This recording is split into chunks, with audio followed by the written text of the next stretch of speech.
기도하겠습니다. 하나님 아버지 감사합니다. 좋은 여건에서 너무나 귀중한 시간을 하나님께서 다시 허락해 주셨습니다.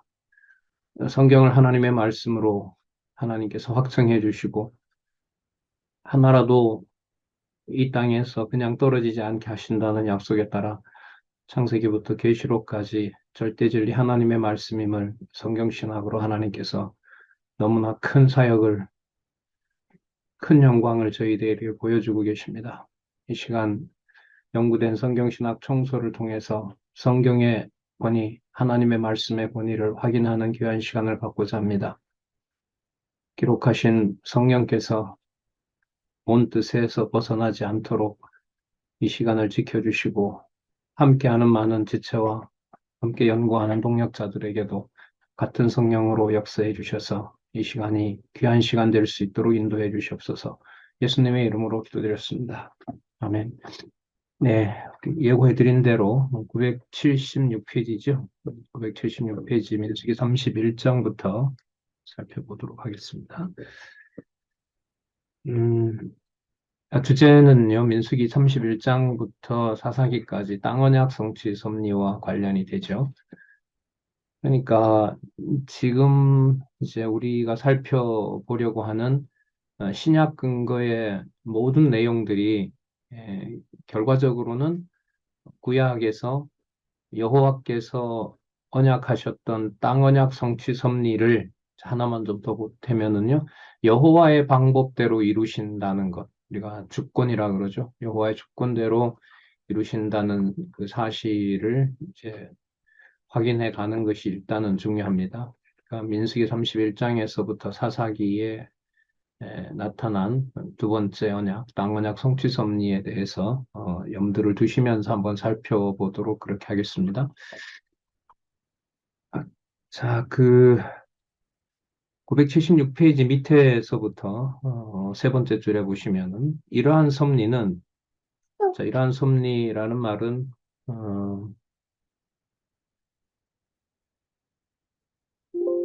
이러한 섭리라는 말은 땅 언약 성취 섭리를 성취하신 하나님의 섭리를 말하는 거죠. 자, 그래서 이러한 섭리는 여호와께서 첫 아담에게 세우신 실체적 언약을 장차 둘째 아담이 되시는 예수 그리스도를 통하여 이루어 주실 것에 대한 예표로서의 모형과 그림자적인 것으로 언약하여 주시는 계시 섭리다. 자, 예수 그리스도께서는 장차 재림하셔서 세상 어두운 권세를 진멸하시고 온 세상을 정복하여 다스리는 사역을 통하여 택자로 하여금 전능자 하나님 언약대로 이루시는 여호와의 심을 알게 하여 경외하며 섬기게 하신다. 자, 여기에 보시면은요, 일단 재림을 얘기를 하고 있죠. 그러면 이 재림 얘기는 뭐 데살로니가서나 또 예수님께서도 얘기를 또 약속하셨고, 구체적으로는 이제 요한계시록까지 다 연결이 되는 겁니다. 그러니까 신약 성경 어떻게 보면 정체와 전체에 나타난 그 약속하고 관련된 거고요. 자, 그 내용들을 우리가 뭐다 살펴볼 수는 없고, 계시록을 통해서 한번 살펴보도록 그렇게 할까요? 자, 계시록 20장 1절에서부터 3절에 보시면, 계시록 20장 1절에서부터 3절에 보시면, 음, 일단 한번 읽어보겠습니다. 본문. 내가 보매 천사가 무저갱 열쇠와 큰 쇠사슬을 그 손에 가지고 하늘로서 내려와서 용을 잡으니 곧 옛뱀이요 마귀요 사단이라. 잡아 1000년 동안 결박하여 무저갱에 던져 잠그고 그 위에 임봉하여 1000년이 차도록 다시는 만국을 미혹하지 못하게 하였다가 그 후에 반드시 잠깐 노일이라.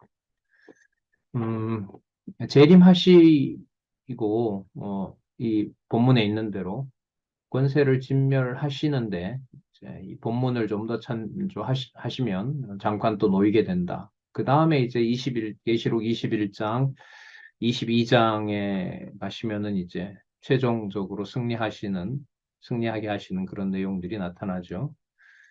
어, 이 내용하고요.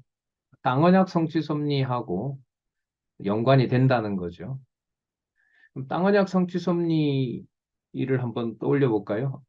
민수기서에서는 어느 땅을 주시죠, 먼저? 요단 동편 땅을 주시죠. 그 다음에 여러분 신명기 나오잖아요. 신명기 나오고 그 다음에 여호수아가 나오는데 여호수아서는 아시는 것처럼 요단 서편 땅, 가나안 땅을 말씀하시는 거예요. 제가 아까 시작하면서 땅 언약을 여호와께서 언약대로 성취하시는데 이제 누구의 방법대로 하신다는 걸 얘기했어요.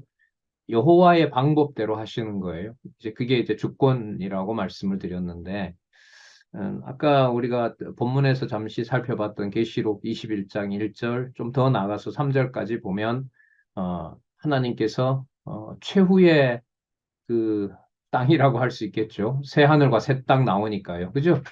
새 하늘과 새 땅과 연관해서 보면 하나님의 방법대로 땅 언약을 성취한다는 겁니다. 음, 사사기가 들어가면 또 어떻게 되나요? 사사기서 내용으로 보면 정복한 땅이 유지됩니까? 아니면 현상적으로 보면 그 땅을 빼앗깁니까? 빼앗기는 내용이 훨씬 많죠. 빼앗기되 사사들이 이제 나타나서 구원해주고 또 그 땅을 유지하도록 하는데 전체적인 상황으로 보면 땅도 빼앗기고 또 사사기 후반부에 17장부터 나오는 내용이 있죠. 누가 없으므로 왕이 없으므로 자기 소견에 옳은 대로 행하였더라. 이렇게 이제 끝나는 것이 여러분 땅 언약 성취 섭리 내용이거든요. 그러니까 이런 걸 전체적으로 여러분 고려해서 글쎄 교회에다 초점을 맞춰볼까요? 이 땅에 있는 가정교회에서부터 시작해서 우리가 함께하는 그 뭐 지역교회라든지 양육교회라든지 같은 또 선한 일을 하는 은사교회에도 민수기, 신명기, 여호수아 그리고 사사기에 나타난 하나님의 주권적 방법이 드러날까요? 안 드러날까요? 드러나야 성취가 되는 거죠. 자, 목적은 어디에 있냐 하면 977페이지 아까 마지막 문장이 지금 하나로 연결되어 있어서 마지막 부분에 보시면 두 번째 줄 택자로 하여금 전능자 하나님이 언약대로 이루시는 여호와이심을 알게 하여 뭐하게 하며 경외하며 섬기게 하신다. 산제사, 신령한 예배 생활이 가능하도록 하신다는 겁니다.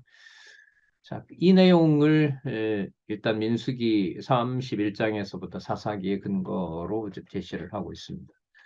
성경 구절이 나오지 않은 것에 대해서 우리는 확인을 했습니다. 그 성경 구절이 나오지 않더라도 저자의 토대가 되는 사상은 어디에 기초를 두고 있다?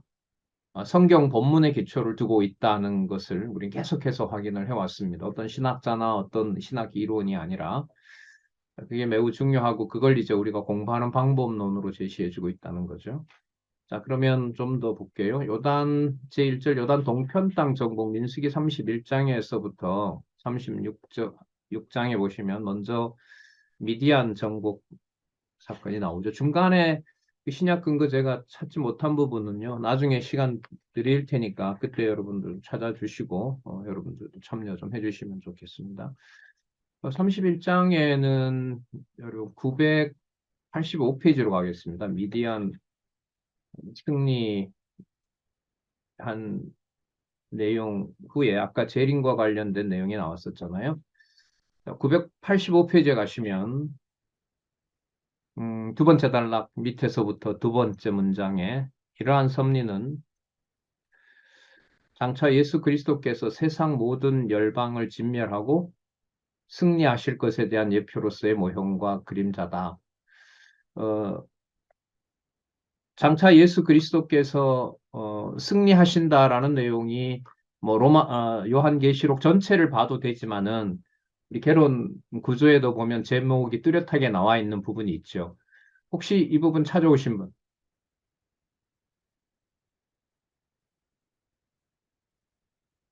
안 찾아오셨어요? 어, 요한계시록쯤은 뭐 쉽게 생각할 수 있는 거니까 안 찾으셔도 된다. 그러시면 안 되죠.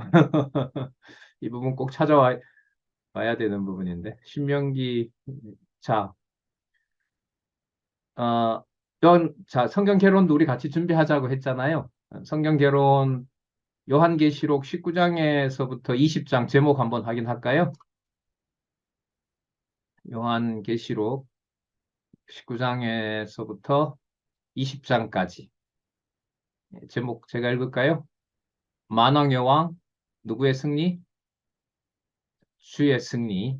예, 강론도 펴시고, 개론도 펴시고, 또 성경도 펴시고. 자, 맞습니까?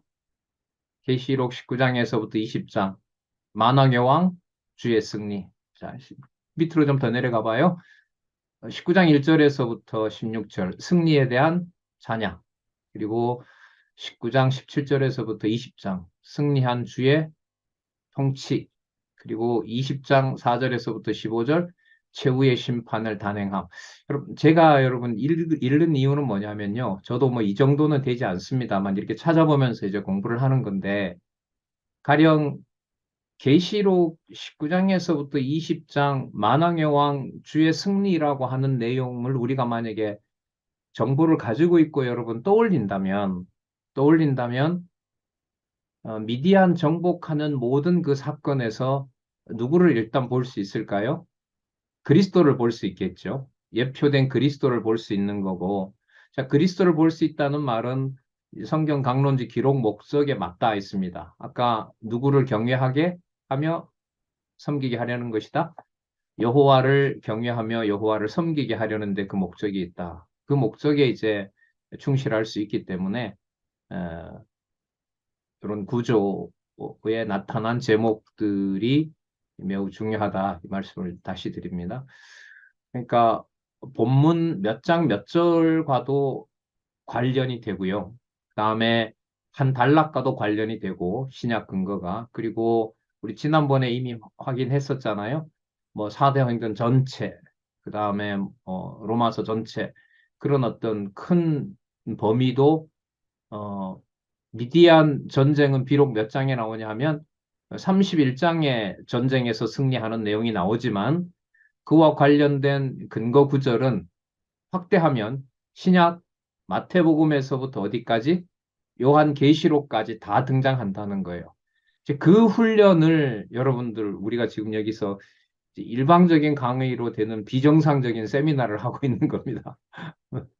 하여튼 다음 학기는 여러분들의 참여를 좀 기대하도록 하겠습니다. 뭐 방법론이나 이 저자의 의도까지 우리가 같이 지금 확인한 상태이기 때문에 미리 좀 말씀드리면 이번 학기에만 이제 제가 좀 대부분 하고요. 다음 학기부터는 여러분들이 미리 좀 알려주시고 또 발표자가 있으면 수업을 하고 이제 그렇게 해서 같이 좀 공부하는 방식으로 그렇게 하겠습니다. 자, 일단 제가 안내해 드릴 수 있는 것은 985페이지 그 마지막 한 문장 이러한 섭리는 장차 예수 그리스도께서 세상 모든 열방을 진멸하고 승리하실 것에 대한 예표로서의 모형과 그림자이다. 거기에서 계시록 19장과 20장 구조에 나타난 의미를 중심으로 말씀을 드렸습니다. 그 다음에 정복한 땅들 분배하는 내용 32장에 나오고요. 자, 이 내용은 993페이지 신약 근거로 한번 가보겠습니다. 근래에 참석하신 분들은요, 지금 이 월요일, 목요일 세미나가 성경 본문을 일단 바탕으로 하고요. 그 다음에 성경에 기록한 내용들을 어느 정도 이제 공부한 다음에 신약과 구약이 이제 하나로 통일되는 그 안내를 지금 성경 강론 2에서는 뭐 세 번째 단락이라고 딱 뚜렷하게 드러나지 않습니다. 그러나 이게 이제 신약 성경에 오면 강론집 세 번째 단락, 어떤 주제가 시작할 때 세 번째 단락에는 신약과 구약이 통일된다는 걸 강조하고 있습니다. 그래서 그 부분에 지금 초점을 맞추기 때문에 성경 본문 부분도 주제에 맞추어서 지금 구약을 하고 있으니까요. 구약의 주제 땅 언약 성취 섭리화 하고 있기 때문에 그 부분과 관련된 신약 내용이 어디에서 어떻게 구체적으로 성취되는지 넓게 보면 범위는 마태복음에서부터 요한계시록까지 전체가 지금 저희들이 살펴보고 있는 민수기 31장에서부터 사사기서까지 땅 언약 성취 섭리와 관련이 된다. 그걸 여러분들과 같이 이제 확인해 나가는 겁니다. 자, 993페이지. 정복한 땅들을 르우벤과 갓과 므낫세 반지파에게 그 분배하잖아요. 자, 여러 내용들 어떤 내용들인지는 여러분들이 이제 궁금하시면 32장 내용들을 보신다면은 이제 또 소개하는 신약 내용하고 바로 이제 연결되는 고리가 되겠죠. 지금 여기 보시면은 이는 여호와께서 장차 예수 그리스도를 통하여 택자들에게 구체적인 개념이 나오네요. 새하늘과 새 땅을 기업으로 주어 살게 하실 것에 대한 예표로서의 모형과 그림자다. 새하늘과 새 땅은 찾아오셨겠네요. 몇 장에 나오죠, 이거?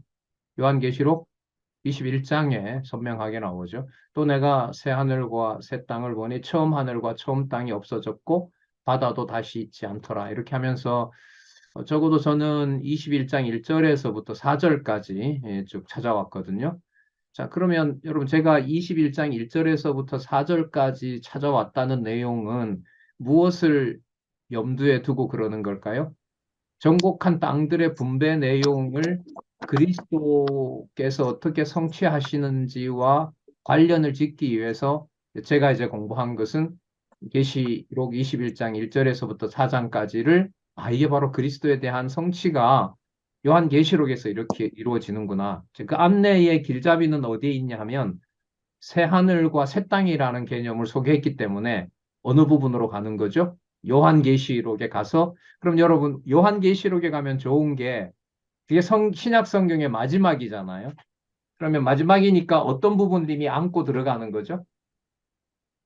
그렇죠. 첫 부분을 안고 들어가는 거죠. 그래서 이제 말씀을 드릴 때 마태복음에서부터 의미로 보면 요한계시록이 다 담겨 있는 내용이다. 무슨 내용이에요? 무슨 내용이에요? 예. 정복한 땅들의 분배, 미디안 땅 정복에 이미 요한계시록 내용들이 약속되고 있다. 이게 지금 세 번째 단락에서 저자가 의도하고 있는 것이다라고 여러분들에게 안내를 드리는 겁니다. 거기에 이제 여러분들의 생각과 이제 같이 확인해 가야 되는 게 세미나인데, 일단 아까 말씀드린 대로 이번 학기까지 그런 방식으로 하고요. 다음 학기에는 함께 여러분들이 참여하셔서 같이 이제 세미나가 됐으면 참 좋겠습니다. 자, 가나안 땅 분배 교훈을 하십니다. 자, 이것도 참 재미있지요. 그냥 바로 어, 서편 땅으로 가서 정복을 바로 하면 되는데 지금 994페이지에 보면 이 민수기가 끝나기 전에 땅 정복을 한 다음에 가나안 땅 분배를 일부 했고 앞으로 할 것이기 때문에 거기에 대해서 교훈을 하시는 거죠. 그럼 교훈 내용은 결국은 분배 원칙뿐만 아니라 누구를 경외하게 한다라는데 교훈의 목적이 있을까요? 여호와를 경외하게 한다는 거죠. 그리고 어떻게 할 것인지를 여호와께서 이제 과거부터 시작해서 알려주시는데요. 거기 보시면 33장 1절에서부터 49절까지 모압 평지까지 여정 과거 40년 동안에 있었던 일들을 설명을 해줍니다. 그리고 33장 50절부터는 몇 페이지죠? 1001페이지에 분배에 대한 규례가 나타나고요. 그 다음에 35장의 내용 1006페이지에 보면 도피성에 대한 규례가 나옵니다. 도피성은 아시는 것처럼 의도적으로 살해를 하지 않았지만은 그 도피성에 있지 않으면은 죽게 되는 경우에 해당되는 겁니다. 그러니까 여러분 도피성은요 간단하게 좀 말씀을 드리면 이게 무슨 언약하고 직결되는 거예요? 자손 언약하고 직결되는 거죠. 그러니까 이제 살인을 반드시 그 죽어야 될 자를 하나님께서 그렇지 않는 경우를 지금 알려주는 겁니다. 그러니까 실수로 사람을 죽이는 일이 벌어진다. 그러니까 자손 언약이 그 훼손당하는 일이 벌어진다는 거예요. 그걸 이제 하나님께서 약속해 주시거든요. 자, 그런 걸 통해서 저 사람이 나쁜 사람이다. 아니면은 저 사람이 살아났다. 도피성에 가서 여기에 맞추면은 그 사람이 주어가 되는 거죠. 그러면 누가 주신 교훈으로 가기는 어려워요. 여호와께서 하신다. 여호와께서 언약 자손을 보호하신다는 것을 강조하기가 힘든 거죠. 이제 그걸 여러분 뛰어넘는 게 이 세 번째 단락에서 모든 사건을 여호와께서 당신의 방법으로 성취하신다는 사실을 확증해 주는 것이 바로 저희들이 지금 이 구약에서는 신약, 또 신약에서는 구약 근거, 신약 강론집에서는 세 번째 단락에 나타난 그 근거, 그걸 우리가 확인해 나가는 겁니다. 자, 35장에 보시면 도피성에 대한 규례가 나오고요. 자, 어디를 보시냐 하면 도피성이 끝날 무렵에 보시면 그리스도에 대한 얘기가 나오죠. 1012페이지. 1012페이지에 보시면 음, 예수 그리스도는 택자의 영원한 도피성이다. 도피성이시다. 그러므로 그 안에서 죄인이 진정한 안식을 누릴 수 있는 것이다. 이와 같이 여호와께서는 모세로 하여금 이스라엘 자손에게 가나안 땅에 들어가 도피성을 세워서 사용하는 것에 관한 규례를 명하시고 이어서 모세로 하여금 이스라엘 자손들의 딸들의 기업에 관한 규례를 명하시는 섭리를 계속하신다. 자, 거기서 이제 어, 그 안에서 죄인이 진정한 안식을 이룰 수 있다. 예수 그리스도 안에서 그분이 영원한 도피성이기 때문에. 그럼 이 구절 혹시 누가 찾아오셨어요?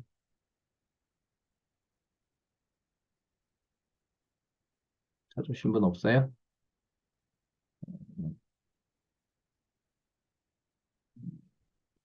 말씀드리면 여러분 기억나실 텐데 저도 뭐 그 수준에서 찾아왔습니다만은 인자는 안식일의 주인이라는 말씀 잘 아시죠? 예. 마태복음 12장 8절에 있죠. 예.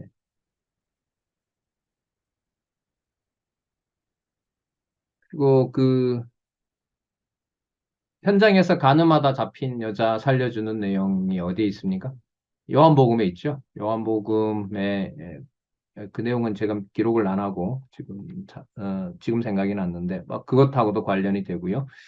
그다음에 누가복음 6장 5절에도 병행 구절이죠. 같은 말씀이 나옵니다. 또 가라사대 인자는 안식일의 주인이니라. 그래서 택자들의 영원한 도피성 되시는 그리스도에 대한 내용이 나타납니다. 음, 이 도피성은 생각해보면 참 재밌어요. 이런 이제 슬픈 일이 안 일어나도록 하나님께서 하시면 좋은데 반드시 약속된 분배의 땅에서 이제 이런 일이 벌어지는 겁니다. 자, 하나님의 주권이라고 아까 말씀을 드렸죠. 네. 자, 그 다음에 36장으로 가겠습니다. 분배에 대한 규례가 36장에 나타나는데, 음,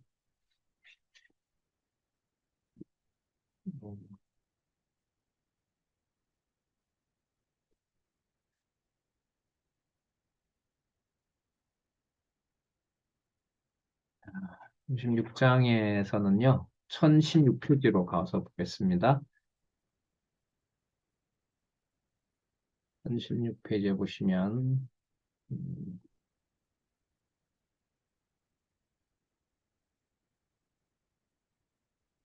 1016페이지 첫 번째 단락 밑에서부터 세 번째 줄, 이는 여호와께서 예수 그리스도를 통하여 택자들에게 언약하여 주신 천국의 기업이 절대로 타인에게 옮겨가지 아니할 것에 대한 예표로서의 모형과 그림자다. 여러분 이 구절 생각나시죠? 마태복음 16장 18절 우리 많이 했었죠? 뭐가 이기지 못한다? 음부의 권세가 결코 이길 수 없다. 마태복음 16장 18절. 그리고 1016페이지 두 번째 단락 밑에서부터 세 번째 줄. 이는 피를 흘려 죽이는 일이 없이 영원히 살게 될 새하늘과 새 땅에 대한 예표로서의 모형과 그림자다. 이건 아까 여러분 계시록 21장에서 우리가 확인했고요. 자, 1017페이지에 보시면 민수기 31장에서부터 36장에 나와 있는 교훈의 내용들이 그리스도와 관련된다는 얘기가 나오죠. 1017페이지 밑에서부터 네 번째 줄. 이상과 같은 섭리는 여호와께서 첫 아담에게 세우신 실체적인 3대 언약 가운데 땅 정복에 대한 둘째 아담, 마지막 아담, 예수 그리스도를 통하여 이루어 주실 것에 대한 예표로서의 모형과 그림자적 계시섭니다. 이렇게 하고요. 그 다음에 보면 이제 그 예수 그리스도께서 장차 재림하셔서 만국을 미혹하는 사단의 권세를 멸하시고 온 세상을 정복하셔서 천년 동안 다스리게 하신다. 여러분, 땅 정복 사건은 주로 어디 내용을 근거를 지금 마련하고 있다고 볼 수 있어요? 어디 내용을? 계시록이죠. 계시록 내용을 중심으로 해서 지금 얘기를 하고 있습니다. 그러면 여러분, 계시록이 여러분 아시는 것처럼 교회의 최종적 승리잖아요. 그러면 세우신 교회를 반드시 뭐 하신다?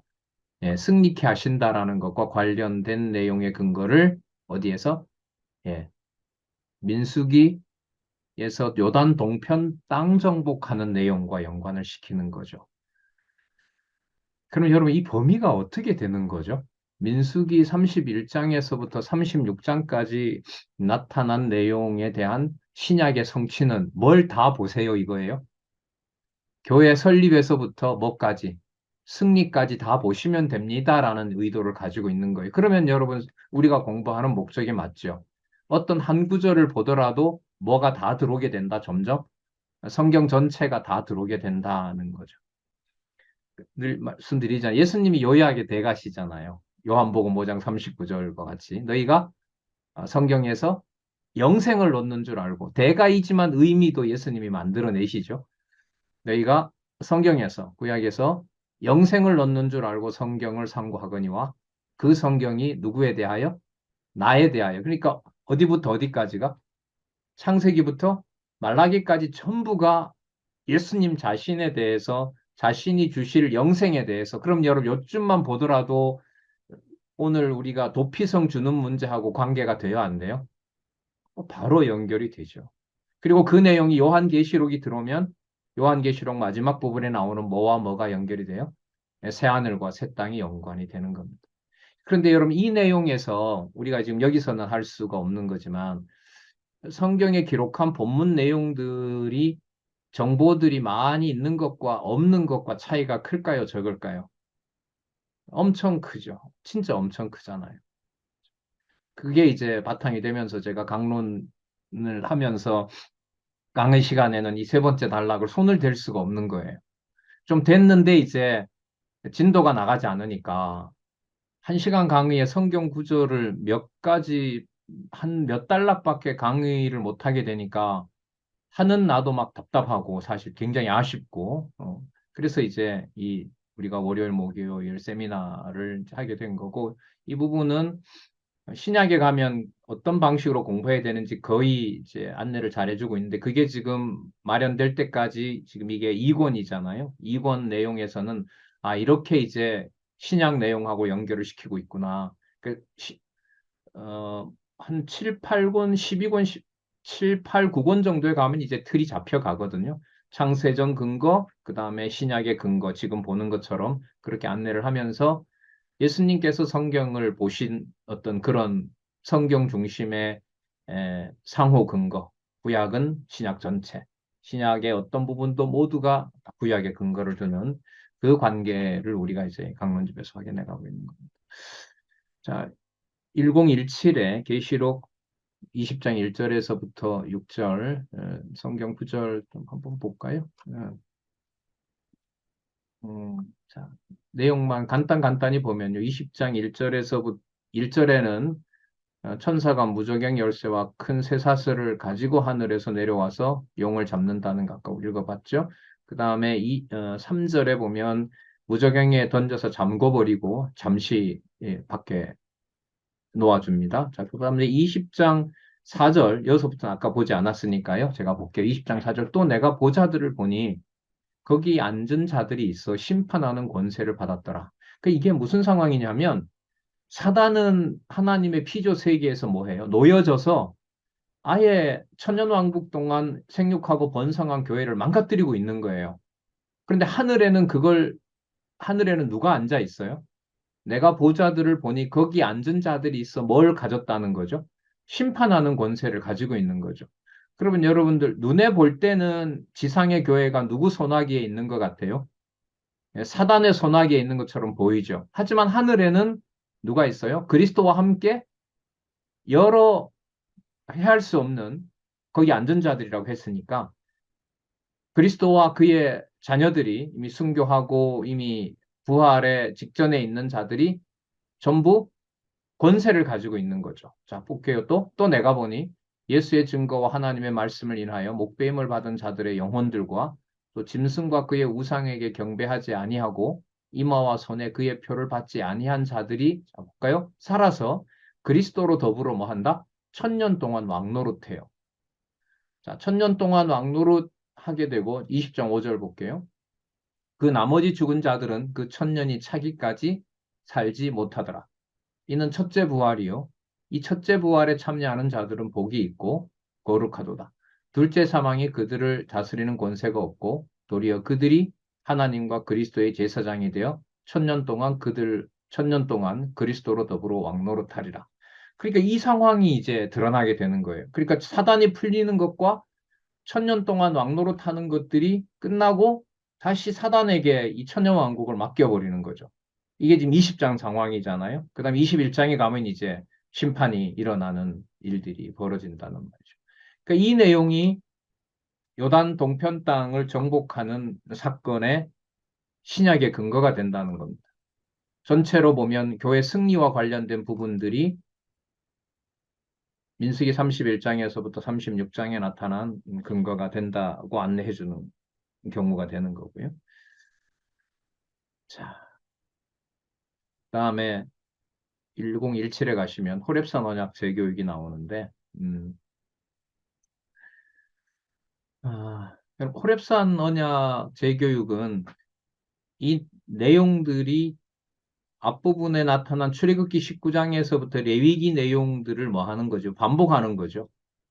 반복의 의미가 어디에 있다고 제가 강조를 드린 것 같은데 어디에 있는 거죠? 간단하게 말씀을 드리면요. 출애굽기 19장부터 레위기는 누구에게 준 거냐면 출애굽한 세대들에게 준 거예요. 맞죠? 신명기는 누구에게 준 거죠? 예, 여호수아 갈렙 빼고 모세도 죽잖아요. 그 새로 광야에서 태어난 백성들에게 준 내용이 신명기예요. 내용은 거의 똑같다고 봐야겠죠. 자, 그러면 누구나 같다는 걸 확인해 주시는 거냐면 어, 출애굽한 세대와 광야에서 태어난 자손들이 동일한 누구의 자손이다? 하나님의 자녀다라는 걸 확인해 주는 것이 동일한 법을 알려주는 겁니다. 여러분, 신의 산 언약이 축복만 있어요? 축복과 저주가 같이 있어요? 축복과 저주가 같이 있죠. 축복과 저주가 같이 있지만 언약 자손에 대한 약속을 하나님께서 반드시 유지하시죠. 자, 그게 이제 중요한 겁니다. 그게 이제 신명기서 내용인데, 자, 이 내용을 신약의 그리스도께서 어떻게 이루시는지, 또 성령께서 어떻게 이루시는지 교회와 관련해서 그 내용들의 근거가 나오리라고 예상을 하게 돼요. 여러분, 제가 지금 말씀드린 거는요, 첫 번째 뭘 했냐 하면 성경 구조대로 일단 말씀드렸죠. 그럼 세 번째 단락 공부할 때 성경 개론이 보통 토대다 아니면 반드시 토대를 둬야 되는 것이다. 반드시라고 말씀을 드렸죠. 반드시라고 말씀을 드렸어요. 자, 그 말씀을 일단 신명기서의 중요한 의미라고 말씀을 드렸고 그 내용을 바탕으로 이제 신약에 나타난 그리스도의 성취가 어떻게 관계되는지를 이제 찾아보도록 하겠습니다. 자, 하나씩 볼까요? 1장에서부터 4장까지 과거 회고와 공부하는데 40년 동안 광야에서 일어난 일들, 특히 이제 시내산, 호렙산은요, 의미로 보시면 되죠. 하나님의 산이라는 뜻이니까 하나님이 이미 자신이 나타나셔서 모세에게 하나님의 말씀을 알려준다, 준 산이다, 이런 의미로 보시면 되고요. 그 지난 40년 전부터 지금까지 있었던 일들을 1장에서부터 4장까지 밝혀주고 있습니다. 먼저 호렙산, 그 다음에 그 언약을 받고 헤맸던 가데스 바네아 사건. 가데스 바네아는 아시는 대로 이제 12정탐꾼 중에 10사람이 못 가겠다고 했던 거죠. 그 일로 인하여 홍해길로 돌친다 그러죠. 다시 백시켜서 40년 동안 일이 벌어지는 겁니다. 자, 여기에 지금 하나 소개하고 있는데 1033에 가시면 홍익길 광야 사건과 관련해서 모세가 세례 시내를 건널 당시의 상황을 회고하는 상황에서 그리스도에 대한 근거를 제시합니다. 장차 그리스도께서 이루실 내용이 지금 여기에 나타나고 있다 얘기하는데 1033에 그 단락이 하나죠. 첫 단락에서 어, 밑에서부터 밑에서부터 하나, 둘, 셋, 넷, 다섯, 여섯, 일곱 번째 줄. 아, 예, 일곱 번째 줄. 이는 장차 성령께서, 자, 성령께서 이러니까 뭐, 어디 내용이 다 들어와요? 성령께서가 주어가 있는 내용 어디예요? 마테오, 아니다. 사도행전 1장 12절부터 어디까지? 요한계시록까지 다 잡은 거예요. 그럼 아까 공부했던 것하고 합치면 어디까지? 요한계시록까지 이미 다 갖고 있는 거예요. 그러니까 여러분 이 세 번째 단락은 그냥 답이 딱 나와요. 어떤 한 개념도 뭐와 다 연관된다. 성경 전체와 다 연관된다. 성경 전체와 연관된다. 거기에서 성경 본문의 바탕과 그 다음에 여호와 계시 중심의 해석, 그걸 안내하고 있다. 이렇게 보시면 되죠. 예요. 이는 장차 성령께서 택자들을 불러 옛사람을 죽이시고 새 사람으로 여호와 하나님을 경외하며 섬기게 하실 섭리에 대한 예표로서의 모형과 그림자다. 택함 받은 자는 육으로 난 옛사람의 모습으로 영원한 하나님 나라의 기업을 얻을 수 없다. 성령으로 거듭난 새 사람만이 하나님 나라의 영원한 기업을 얻어 누리게 되는 것이다. 그래서 성령께서는 광야와 같은 세상에서 택자들의 심령에 오셔서 옛사람을 죽이시고 새 사람을 살리는 섭리를 하시는 것이다. 사실 성령께서지만 뒷부분으로 갈수록 예수께서라고 하는 복음서 내용에 약속한 내용까지 사실 다 들어간다고 볼 수 있겠네요. 여러분 지금 이 내용들을 신약 성경에서 다 찾을 수 있을까요? 없을까요? 예, 다 찾을 수 있는 거죠. 예, 그래서 여러분들 많이 찾아오셨죠? 이게 다음 학기부터는 같이 찾아보시자고요. 그러면 여러분 이렇게 수많은 시간을 지났는데도 나중에 이제 강의가 끝나고 딱 덮으면 진짜 머릿속에 남는 게 없어요. 진짜요. 그래. 그래서 어느 선부터 꼭 여러분들의 참여를 좀 부탁을 드리는 겁니다. 자, 에베소서 4장 22절과 23절 볼까요? 음, 그 옛사람을 죽이시고 새 사람으로 여호와 하나님을 경외하며 섬기게 하실 것이다. 여러분 이거 하고 그러면 관계가 되네요. 아, 새로 태어난 백성들이 약속의 땅 가나안에 들어가서 또 이미 준 약속의 땅에서 누구를 경외하며 섬기게 된다? 언약대로 이루시는 여호와를 경외하며 섬기게 된다. 그 약속을 지금 확증해 준다고 보면 되겠네요. 자, 신약 성경에서 어, 에베소서 4장 22절에서부터 23절 제가 볼까요? 22절 너희는 유혹의 욕심을 따라 썩어져가는 구습을 쫓는 옛사람을 벗어버리고 오직 심령으로 새롭게 되어 하나님을 따라 의와 진리의 거룩함으로 지으심을 입은 새 사람을 입으라. 자, 이렇게 일단 소개를 드립니다. 교회 설립과 관련해서 에베소서 내용, 또 교회 무장과 관련해서 한번 연결을 시켜봤고요. 자, 2장 24절에서부터 37절 헤스본에서 사건, 다 여호와께서 땅정복 자손 언약을 다 이루셨다는 얘기를 하시는 거죠. 자손을 보호하고 또 그 땅에서 보호했다는 내용이 나옵니다. 그 다음에 바산에서 사건, 이건 유명하죠. 바산 왕 옥을 치는 사건, 여호와께서 치게 하셨다는 거고요. 4장 내용은 회고에 따른 교훈인데 이거는 여러분 꼭 체크하시기 바랍니다. 뭐, 세 번째 단락 공부와는 좀 바로 직결되는 건 아닌데요. 신명기 4장 내용은 꼭 본문을 에, 확인해 주시기 바랍니다. 그러면 본문 확인은 아까 목적하고 관계돼요. 누구를 경외하며 섬기게 하는데 목적이 있다?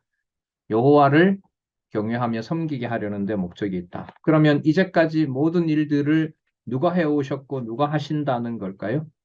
예, 여호와께서 하셨고 여호와께서 하신다는 내용입니다. 꼭 여러분 오늘 공부 끝나시고요. 어, 신명기 4장을 꼭 한번 여러분 정독을 여러분 꼭 해주시기 바랍니다. 여러분 성경 신학 하나님이 하게 하신다라는 내용, 그 내용이 상당 부분 어떻게 보면 가장 많이 확증되고 있는 내용이 바로 여러분 신명기 4장입니다. 한 부분 한번 읽어볼까요? 그 1047에 4장 10절 보겠습니다. 여러분 하나님 다하게 하신다라는 내용을 그리스도가 성취하실 때는 그리스도가 하시는 모든 말씀과 행적이 누가 하게 하시는 대로 한다는 걸 확증한 거죠. 아버지께서 정하신 대로 뜻이 하늘에서 이루어진 것처럼 땅에서 이루신다는 것을 다 확증하는 내용이니까요.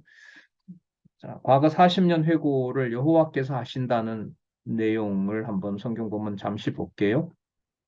신명기 4장 10절. 내가 호렙산에서 내 하나님 여호와 앞에 섰던 날에 여호와께서 내게 이르시기를 나를 위하여 백성을 모으라. 내가 그들에게 내 말을 들려서 그들로 세상에 사는 날 동안 여기 보세요. 나 경외함을 뭐하게 하며 배우게 하며 이렇게. 누가 배우게 하신다는 거냐면 여호와께서 그렇게 하신다는 거죠.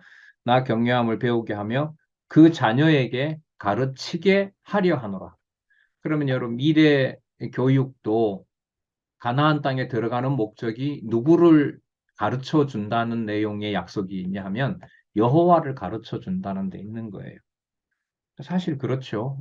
교회 생활에서도 가정교회에서도부터 자녀든 뭐 형제든 뭐 부부든 간에 여호와께서 여호와를 경외하도록 가르치시려고 섭리하셨다는 것으로 결론이 나지 않게 하시면 정리가 될 수 없는 거 여러분들도 잘 아실 겁니다. 자, 그 내용들을 신명기 4장에서 풍부하게 알 수 있고요. 어, 이 내용을 나중에 그리스도께서 한순간이라도 이 언약을 에, 위반하지 않고 모두 실천해 주시는 내용이 성취하시는 내용이 바로 복음서 내용이라고 할 수 있죠. 여러분 지난번에 여러분 레위기 공부하면서 우리가 여름 겨울 방학 전에 우리가 숙제를 같이 해보자고 했어요. 뭐와 뭐였었죠? 신에서 언약과 그 다음에 그러니까 레위기였어요. 레위기와 어디였어요? 신약이 어디를 추천드렸죠? 요한복음 했었죠. 그 다음 요한복음 보고 뭐 보자고 그랬었죠? 히브리서 보자고 했죠. 그러면 여러분 이제 신명기에 넘어가면 이제 5장에서부터 시작해서요. 이제 마지막 장까지 어, 호렙산 언약 이제 재교육 내용이 이제 나온단 말이죠. 그러면 이게 아까 무엇의 반복이었다 그랬죠? 신해산 언약의 반복이잖아요. 그러면 여러분 똑같은 거예요. 레위기 내용에 대한 확증은 예수께서 하시기 때문에 뭘 보자? 요한복음을 보자. 자, 그 다음에 요한복음의 내용을 교회에서는 성령께서 오셔서 그리스도가 그 내용을 성령을 통해서 확증하신다는 것을 히브리서에서 더 높은 차원에서 얘기를 한다는 말이죠. 그럼 여러분 신명기가 호렙산 언약의 재교육이기 때문에 똑같이 뭐와 뭐가 연관이 되겠어요? 요한복음과 뭐가? 히브리서가. 그러면 여러분 근거 구절을 제시한다면 어디에 내용들이 많이 나올까요? 요한복음과 히브리서가 많이 나오는 거예요. 그래서 좀 많이들 읽으셨지만 또다시 추천을 드리면 신명기와 뭐예요? 실제로 그래요. 여러분 이 호렙산 언약 재교육에 보면 어느 부분들이 많이 이제 신약 근거로 나올까요? 요한복음이 나와요, 실제로. 그 말은 요한복음 전체를 알게 되면 신명기 내용에서 아까 약속하셨던 하나님께서 언약하시고 이루셨다는 내용이 더 확증이 되는 거고요. 그걸 교회 시대에 더 높은 차원에서 깊게 이해를 하면서 그리스도께서 그 내용을 신령한 의미에서 교회를 통하여 바로 다 이루신다는 내용을 어디에 가서요? 히브리서에 가서 확인할 수가 있는 거죠. 그래서 여러분 아까 새하늘과 새 땅 요한계시록에서 말하는 승리는 어, 지금 신약 근거와 관련해서 보면은 요한복음과 히브리서와 앞부분의 땅 정복과 관련된 내용이니까 어디까지 내용이 히브리서에서 어디가 하나 더 추가가 되는 거죠? 땅 정복이니까 요한계시록이 추가가 된다고 보시면 돼요. 그럼 사실 이거는요. 복음서에 있는 요한복음, 그 다음에 성령에 의한 성취에 나타나는 히브리서, 그리고 최종적 승리를 말하는 묵시서인 요한계시록. 그럼 어디를 말하는 거죠? 성경 전체, 신약 성경 전체와 연관이 된다고 보면 돼요. 무슨 내용이? 신명기 내용이. 신명기 앞부분에 나타났던 이미 무슨 내용이? 땅 정복 내용이.